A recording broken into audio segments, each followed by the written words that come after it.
this is Al. Today we're looking at some White Flare cards. Specifically, we're looking at some cards in the White Flare set that may look like bulk, but might actually be worth holding on to or taking a second glance at, especially if you play the game, or even if you don't play the game or are into the competitive TCG. Maybe you're also curious about what cards might be valuable or something in your bulk. So we're gonna go over it. I hope you have fun. We already did Black Bolt, so go check that out, and now we are doing White Flare. We're gonna kick it off, and again, we're covering Pokemon that aren't like the usual competitive ones, like EX Pokemon obviously are, you know, good, but we're looking at like commons, uncommons, rares, etc. So let's go ahead with Emboar. I've already done a video on this card slash deck and how it is shaping up so far, but you know, things can always change. I think a lot of this is going to be dependent on what else comes out in the future meta of the game and stuff. And with Emboar, Emboar is a pretty cool fire Pokemon who has been seen in the past, this exact card actually, where its Inferno Fandango ability allows it to just attach fire energy over and over and over again. It's really good, but right now we need to see if there is going to be like a strong fire attacker who can make use of this ability. It may not be a meta contender right now out of the gate, but this is one to keep in mind for your competitive binder and stuff. And I would say that for a number of these, like most, yeah, that's what we're covering. Now, Heatmor is another fire type Pokemon that is actually kind of one to keep an eye on, is sneaky. It's a basic fire type Pokemon, and for 1 fire energy, you are going to search your deck for up to 3 in any combination of fire energy and fire Pokemon. Now this is something, an attack that is set for the early game. This is good for setup if you have a fire deck that might rely on this to bring out some extra energy in your hand to start with, but also mostly for Pokemon too. It is an attack though, but this is still kind of a good setup attack that could have some niche play, potentially. Now Samurott is the other single prize starter Pokemon. It was Superior who got the EX treatment. Also have a video on that if you want to check it out, but Samurott has an interesting ability. I also have the Samurott video up, and it was actually paired with Chien-Pao. Now, its ability says that once during your turn, you can go ahead and switch your active with one of your bench Pokemon, and then switch one of your opponent's active with their bench Pokemon. The opponent does choose, though, so it's not, like, super broken. And then Energize Slash, though, for 1 water energy, it's doing 30, and then on top of that initial 30, it's doing 50 for each energy attached to this Pokemon. And you can probably understand the connection to why this might be good with Chien-Pao or something, a way to accelerate a lot of energy onto this Pokemon so that it can be a secondary attacker, almost I would say, a single prize attacker at that as well. So that is something to play around with if you are into building water decks and things. Maybe this could have a place somewhere.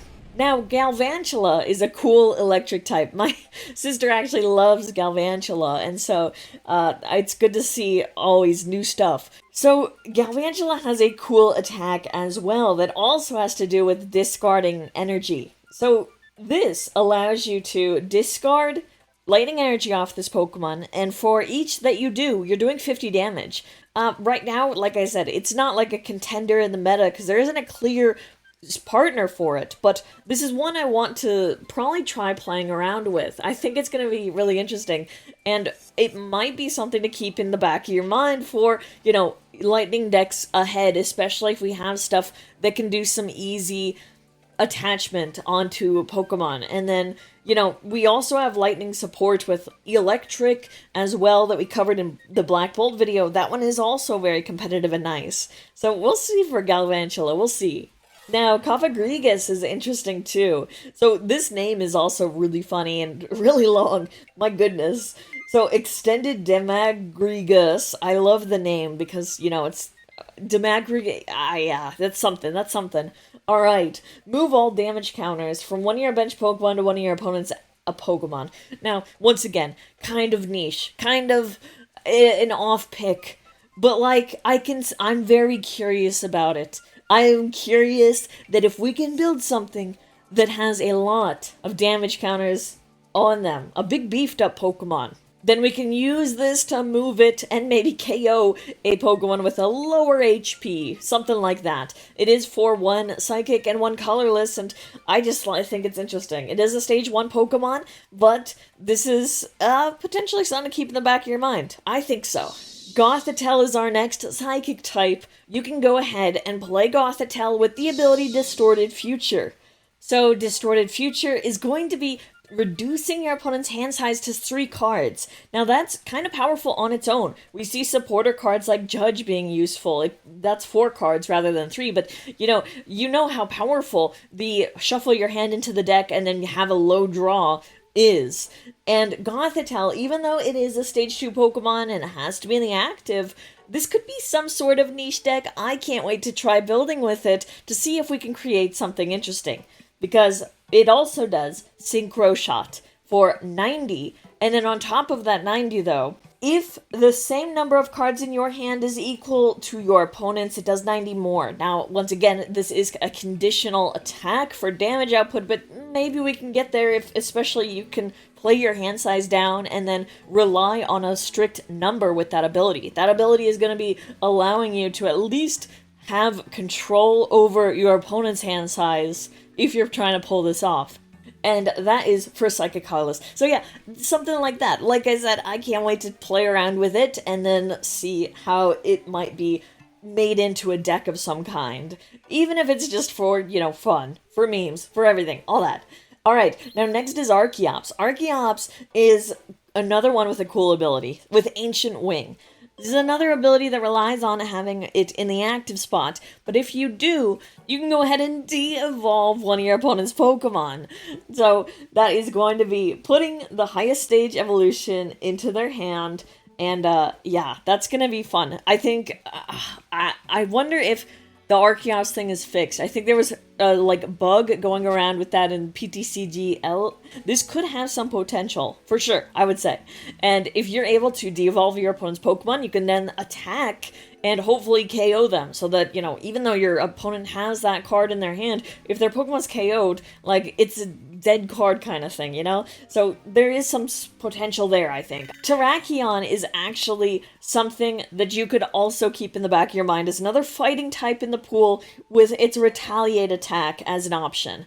So for fighting colorless, it's doing 50, and then on top of that, if any of your Pokemon were knocked out by damage from an attack from your opponent's last turn, during their last turn, it does 80 more damage. So just kind of a sneaky option for fighting type decks if they want a single prize attacking option, or in this case, more of an answer. That is something. And especially if we have a meta where we have fighting type weak Pokemon, you might be seeing Terrakion and other fighting types coming, but we'll see. Purloin is kind of interesting. I love its attack, Invite Evil. It's very funny as the name, I love that, but it also just lets you search for 3 dark Pokemon and then reveal them and put them into your hand.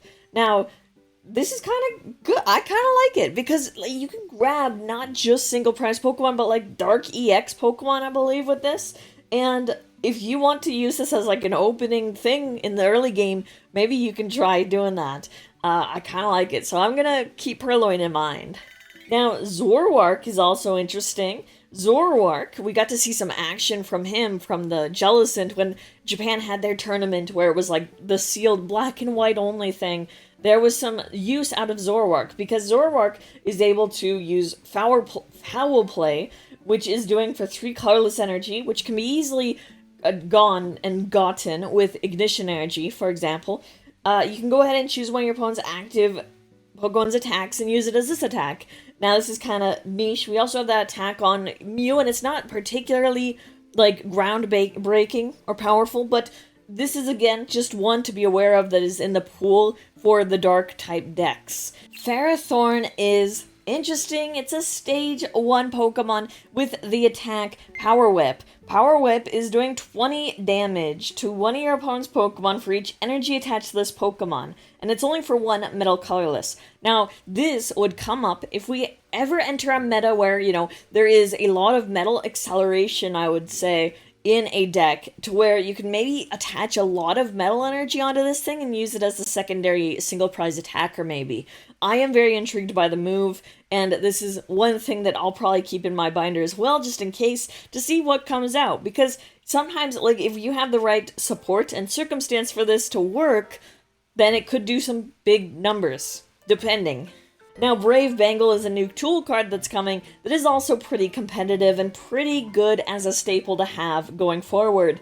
Having some copies of this. So, if the Pokemon it's attached to is not a rule box Pokemon, then it's doing 30 more damage to your opponent's active EX. So this is going to be a good buff for our single prize decks that maybe need to hit a little harder on these EX Pokemon, so that's something to keep in mind as a tool card there.